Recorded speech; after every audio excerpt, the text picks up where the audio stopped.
Buku apaan yuk? Buku komik bang, lumayan buat baca-baca nanti. Ada nih 30.000 tapi pengen beli skateboard. Ya Allah bang, ini aja bang, sumpah bagus loh bang, ini nanti lo bisa jadi superhero loh bang. Nah dulu deh, makasih ya. Ya bang, masa gak dibeli bang? Seriusan bang? Enggak, makasih ya. Udah. Wan, kamu kenapa? Ini tadi pengen beli buku komik, tapi pengen beli skateboard. Tadi banyak ada yang nawarin buku komik. Akhirnya nggak jadi beli buku komik. Ya mending beli sketchbook pak, kan itu kebutuhan. Kalau komik keinginan. Iya sih, tapi pengen juga beli buku komiknya, tertarik bukunya. Ya udah, aku duluan ya. Nah, yaudah, hati-hati ya. Duh, tadi ngapa nggak beli aja ya? Tapi kita nggak beli skatebook. Ya udahlah, biarin. Nggak apa-apa nggak beli buku komik, pengen beli skatebook aja. Assalamualaikum warahmatullahi wabarakatuh. Kami kelompok 2 dari kelas 10-2 akan mempresentasikan mengenai kebutuhan. Sebelumnya, perkenalkan, Nama saya Afrizal Firmansyah, nomor absen 1. nama saya Kisra Zahara, nomor absen 16. Nama saya Muhammad Hermawan, absen 26. Perkenalkan, nama saya Gilang Hendra Zuma, absen 11. Perkenalkan, nama saya Raina Latifa Ariandini, nomor absen 32. Perkenalkan, nama saya Saraiza Kurnia, absen 34. Dalam kebutuhan, kami akan menjelaskan mengenai pengertian, macam kebutuhan, alat pemenuhan kebutuhan, serta nilai guna dan nilai pakai.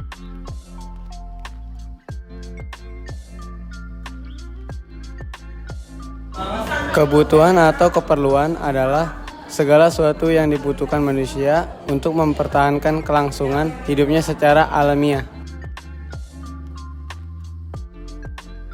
Kebutuhan adalah suatu barang dan jasa yang harus dipenuhi guna mempertahankan kelangsungan kehidupannya. Sedangkan keinginan adalah perasaan ingin memiliki sesuatu yang tidak bersifat mengikat dan kita tidak punya keharusan untuk segera memenuhinya.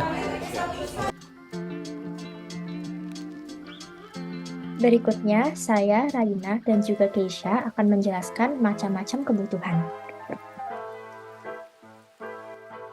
Kebutuhan dapat dikelompokkan berdasarkan intensitasnya, sifat, waktu, dan subjek.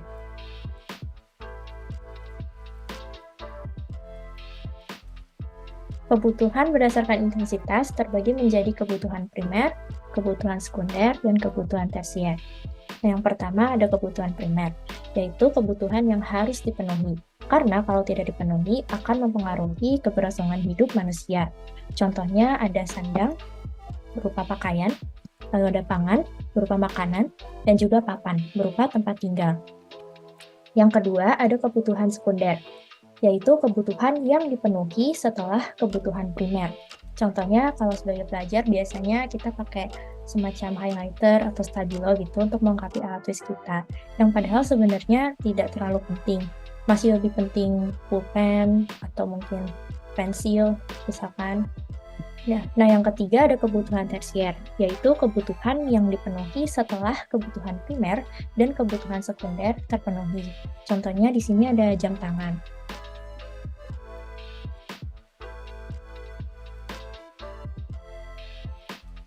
Yang kedua, ada kebutuhan yang dikelompokkan berdasarkan sifatnya, yaitu ada kebutuhan jasmani dan kebutuhan rohani.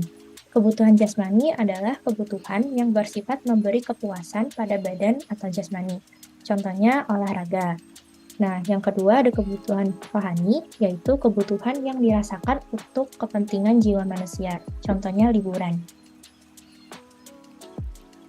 Selanjutnya, mengenai macam kebutuhan waktu.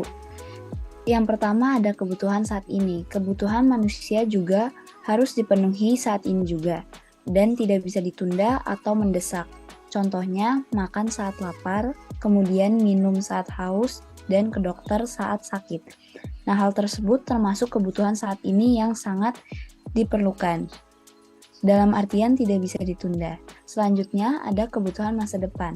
Kebutuhan masa depan adalah kebutuhan manusia yang bisa ditunda atau dipenuhi di waktu lain. Seumpama ketika kita ingin melanjutkan pendidikan, kita dapat mempersiapkannya jauh sebelum waktunya. Dalam artian kita dapat mempersiapkannya secara matang untuk digunakan di kemudian hari. Selanjutnya berdasarkan subjek. Yang pertama ada individu. Kebutuhan yang sangat subjektif tergantung status aktivitas yang sering dilakukan atau profesi yang dijalani individu tersebut. Contohnya, seorang siswa yang membutuhkan buku dan alat tulis. Buku dan alat tulis merupakan kebutuhan masing-masing. Jadi hal tersebut termasuk ke dalam subjek individu. Kemudian ada kelompok. Kebutuhan akan suatu barang atau jasa yang secara umum dibutuhkan masyarakat luas. Salah satunya stasiun dan jalan raya. Stasiun dan jalan raya tidak hanya dibutuhkan untuk per orang, namun dibutuhkan untuk semua masyarakat. Baik, selanjutnya saya Sarah Iza Kurnia kali ini akan menjelaskan mengenai alat pemenuhan kebutuhan. Alat pemenuhan kebutuhan dibagi menjadi 7. Yang pertama adalah wujud. Wujud dibagi lagi menjadi 2, yaitu konkret dan abstrak. Konkret dapat diartikan sebagai dapat diindra atau dapat dilihat seperti rumah, sementara abstrak itu hanya dirasakan manfaatnya seperti pendidikan dan kesehatan. Selanjutnya yaitu perolehan. Perolehan terbagi menjadi 3, yaitu ekonomi, bebas, dan elit. Ekonomi itu berarti barang yang membutuhkan pengorbanan atau dengan membeli untuk memperolehnya, seperti alat tulis. Lalu bebas itu seperti cahaya matahari yang diperoleh tanpa pengorbanan, sementara elit itu bencana akibat jumlah berlebih, di mana seperti api yang jumlahnya begitu banyak akan menyebabkan kebakaran, dan air yang jumlahnya begitu banyak menyebabkan banjir. Selanjutnya yaitu hubungan. Hubungan dibagi menjadi 2, yaitu substitusi dan komplementer. Substitusi itu merupakan barang yang dapat saling menggantikan seperti sepatu dan sendal, lalu komplementer itu yang saling melengkapi seperti kendaraan dan bensin. Selanjutnya yaitu fungsi. Fungsi terbagi lagi menjadi konsumsi yang berarti tanpa pengolahan seperti pakaian, dan juga produksi yang diolah terlebih dahulu, seperti tanah untuk lahan, perusahaan, dan lainnya. Nah, yang selanjutnya itu ada kualitas. Kualitas terbagi menjadi superior dan inferior. Superior namanya aja udah super, jadi dia berkualitas tinggi seperti perhiasan dan barang mewah lainnya. Sementara inferior itu berkualitas rendah seperti barang bekas. Nah, selanjutnya yaitu proses. Proses dibagi menjadi 3, yaitu mentah, setengah jadi, dan jadi. Mentah itu contohnya bahan baku seperti hasil pertanian, setengah jadi itu yang masih belum jadi seperti tepung, dan jadi itu yang siap konsumsi seperti laptop, TV, handphone. Yang terakhir yaitu sifat. Sifat terbagi lagi menjadi 2, bergerak dan tidak bergerak. Bergerak yang artinya dapat dipindahkan seperti motor, sementara tidak bergerak itu yang tidak dapat dipindahkan seperti gedung-gedung.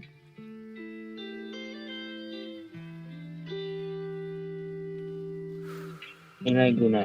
Nilai kegunaan yang pertama itu gunaan bentuk atau from unit. Suatu barang akan mempunyai kegunaan apabila telah mengalami perubahan bentuk seperti kulit sapi, setelah berubah bentuk menjadi tas, dompet, sepatu, jaket, jam tangan, dan kendang. Yang kedua, kegunaan tempat atau place unity. Suatu barang akan mempunyai kegunaan bila barang tersebut telah dipindahkan tempat. Contohnya adalah selimut tebal akan berguna pada saat berada di daerah yang bersuhu tinggi. Kegunaan waktu atau time unity. Suatu benda akan mempunyai nilai guna apabila digunakan pada waktu yang tepat.